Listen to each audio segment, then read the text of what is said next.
Gosling. I'm a transformation therapist, a clinical hypnotherapist and a quantum life technique practitioner, and I help stuck entrepreneurs have the business success of their dreams, working less hours, earning more money by removing the fear of failure that stops them aiming higher.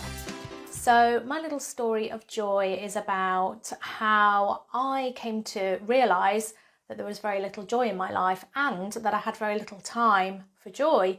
So it was a moment when I was looking through old photos of me when I was a child, comparing my own child with the smaller version of me and seeing who he most resembled. And I was struck by all these photos of memories, amazing memories, where I was, there was so much fun, so much spontaneity, so much silliness and having a great time. And I thought, wow, that's not really part of my life anymore. And I think most people can relate that as you grow up and you become an adult, you have all these responsibilities that are on your shoulders. So when you go to school, you have to sit and concentrate, you have to study for exams, you have to find a job so you can find a place to live, so you can buy food, etc. It's part of survival, that being more serious and growing up and looking to be independent.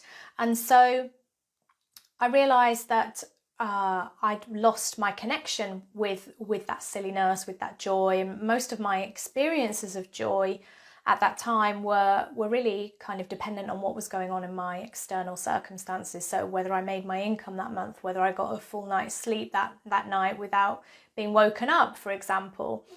And when I trained later on in mindset work and transformation work, I understood that the mind likes the familiar. So if joy was not familiar to me, then my mind would not be looking for it.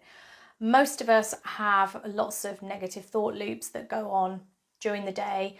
And to make joy part of my life, I knew that I needed to make it more familiar. So how I did that was just by taking moments throughout my day to stop, to look around, to appreciate nature, a flower blossoming, a bird singing, whatever it was, and to actually give gratitude for what I was noticing with my senses. So sight, smell, what I was hearing.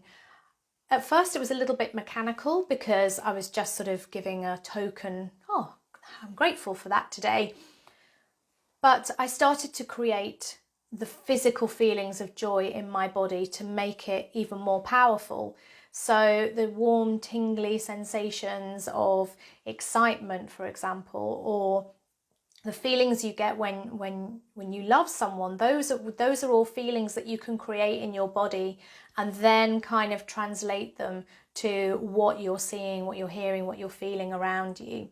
And I realized that the more that I did that, the more it became a habit, just like cleaning your teeth. If you make those moments familiar and weave them into your day, the more you will, joy will become a bigger part of your life, and it will be more accessible and easier to connect to.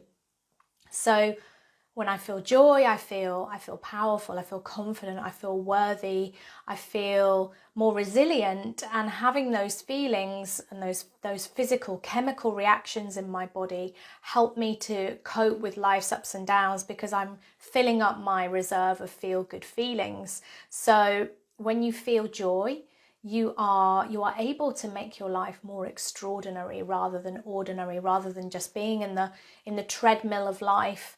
So that is my little story of how I create joy in my life, how I've reactivated it from